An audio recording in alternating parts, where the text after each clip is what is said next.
여호수아 6장부터 12장까지는 이 7장에 걸쳐 가나안 정복 전쟁의 과정을 그리고 있습니다.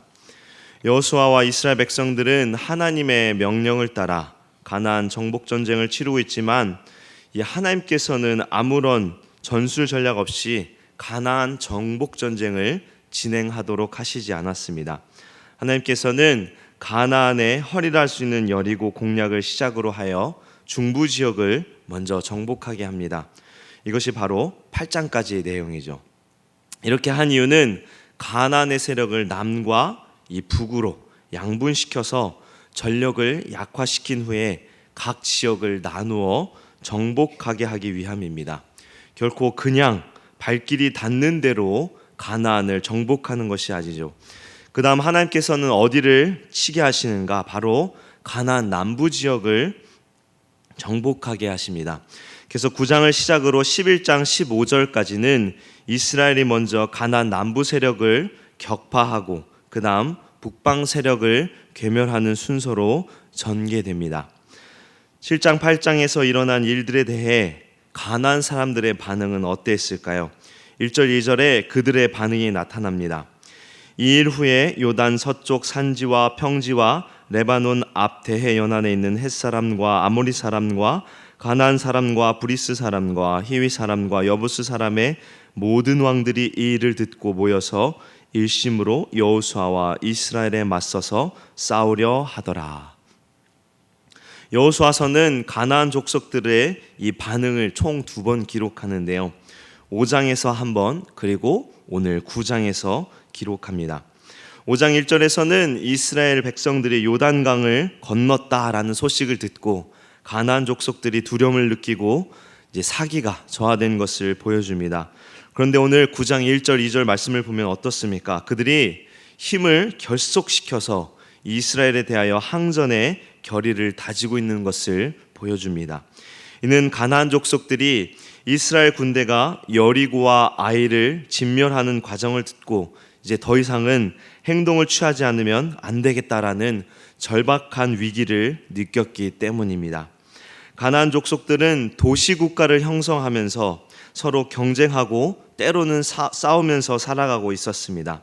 성경은 그들을 흔히 가나안 족속으로 통칭하여 부르지만 사실 그들은 혈통적으로 서로 구분이 되고 또 서로의 이해관계로 인해 하나로 연합할 수 없었습니다.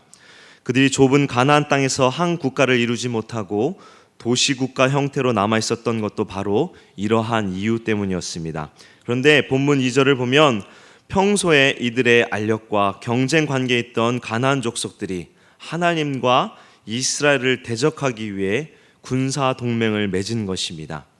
이에 대하여 우리는 하나님을 대적하는 이 악한 이들의 속성을 볼 수 있습니다. 하나님을 대적하는 세상은 자기 영역을 지키기 위해 적였던 관계를 서로 잘 유지하다가도 악한 일을 위해서는 곧잘 세력을 모으고 동맹을 맺기도 하는 것입니다. 정치적으로나 교리와 신앙적으로 절대로 하나가 될 수 없는 이 사두개인과 바리새인들이 예수 그리스도를 십자가에 못 박아 죽이기 위해 하나로 뜻을 모은 것이나 또 헤롯과 빌라도가 서로 적대 관계에 있다가 서로 결탁한 이런 모습들은 이 같은 사실을 증거해 줍니다.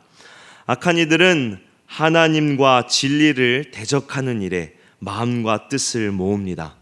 가나안 족속들은 서로 동맹을 맺음으로써 외형적으로 볼 때 매우 강력한 군사력을 갖게 되었고 이스라엘 군대 정도는 충분히 대적할 수 있다고 생각했을 것입니다.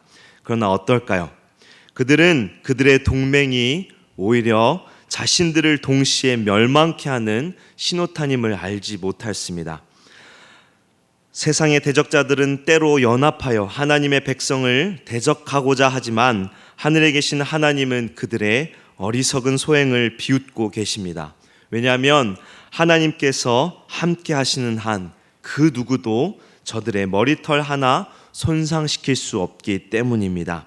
그러므로 우리는 아무리 많은 대적과 강한 자들이 우리를 애워싸고 삼키려 할지라도 두려워하거나 무서워할 필요가 없는 것입니다. 과거 이 이스라엘을 대신해 싸워주신 하나님께서는 분명 영적 전투에 임하는 우리를 대신해서 싸워주실 것이기 때문입니다. 따라서 우리는 염려하지 말고 우리의 이러한 사정을 누구보다 잘 알고 계시는 하나님께 기도하며 부르짖는다면 우리와 함께 하시는 하나님께서 우리의 기도를 들으시고 어제나 오늘이나 동일하게 전능하신 팔을 펴사 우리를 도와주실 것입니다.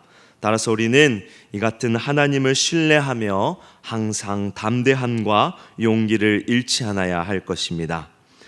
이제 같은 가나안 족속이지만 다른 길을 선택한 또 다른 족속이 등장합니다. 3절에 기브온 주민들이 나오는데요.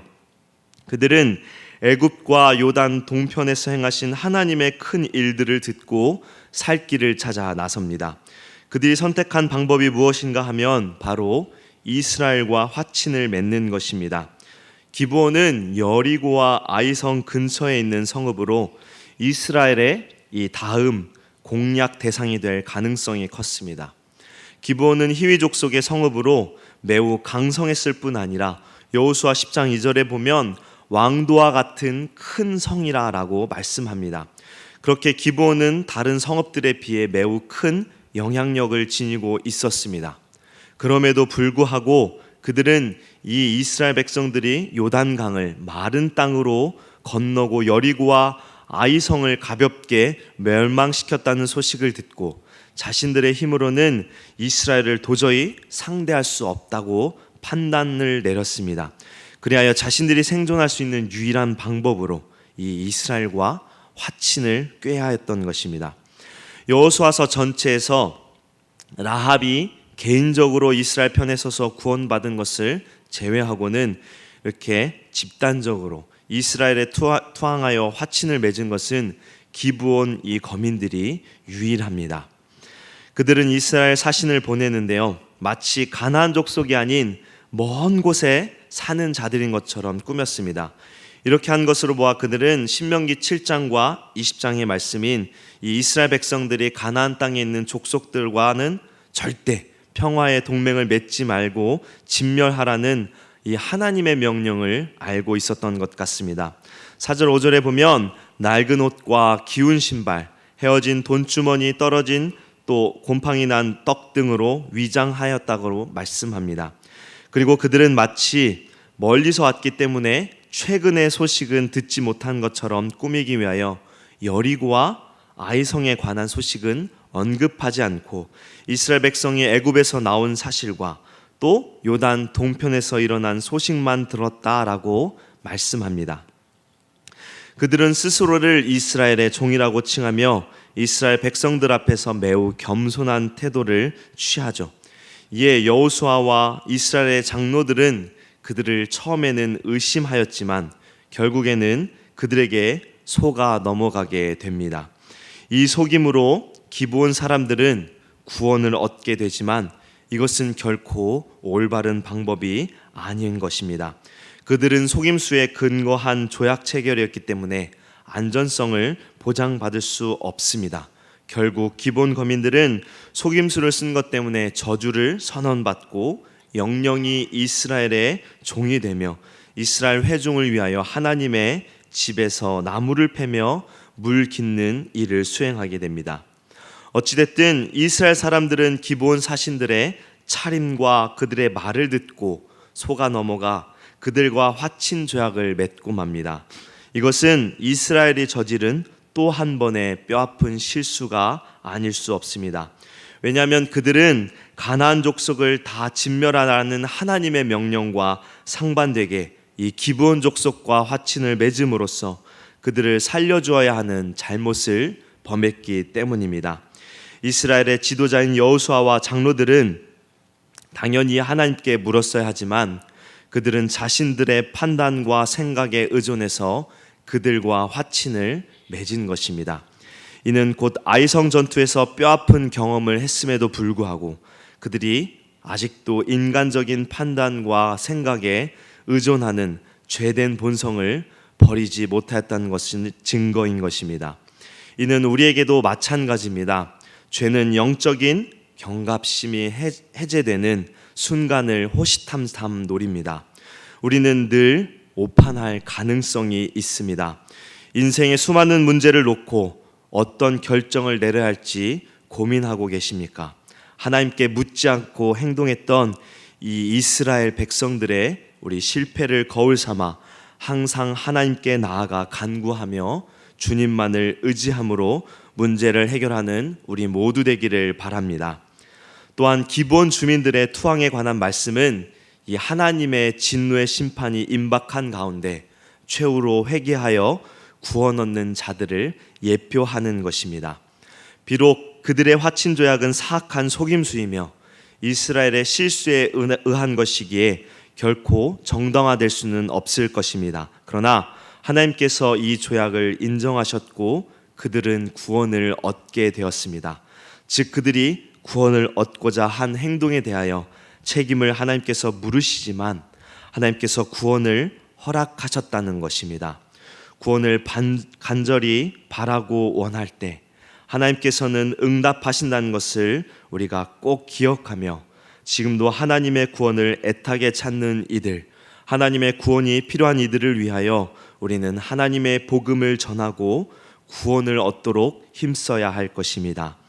비록 우리의 능력으로 구원의 열매들이 나타나는 것은 아니지만 하나님께서 이스라엘 정복 전쟁을 통하여 기브온이 구원을 얻기 위해 화친한 것처럼 우리의 복음 전도를 통하여 주의 택한 백성들이 구원 얻는 기회가 될 것입니다.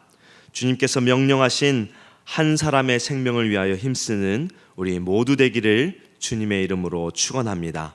함께 기도하겠습니다. 오늘도 우리를 깨우시고 아침 첫 시간에 주의 말씀을 듣게 하시니 감사합니다.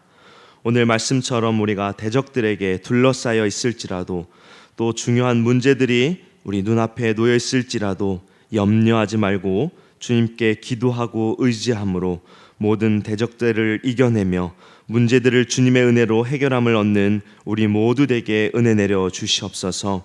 복음 전도의 소망이 날마다 가득하게 하시어 어디 있든지 주의 복음을 전하며 예수 그리스도의 향기를 내는 우리 그리스도인들 되도록 은혜 내려 주시옵소서. 이 시간 이후에 우리가 여러 가지의 기도 제목들을 가지고 주님 앞에 기도합니다. 주님 은혜를 내려주시고 간구할 때 응답받는 역사가 일어나게 하여 주옵소서. 우리를 죄에서 구원하신 예수 그리스도 이름으로 기도하옵나이다. 아멘. 지금은 우리 주 예수 그리스도의 은혜와 거룩하신 하나님의 사랑과 성령님의 위로교통 충만케 하심이 새벽에 나온 주의 성도들 위해 지금부터 영원까지 함께 하시기를 간절히 축원하옵나이다. 아멘.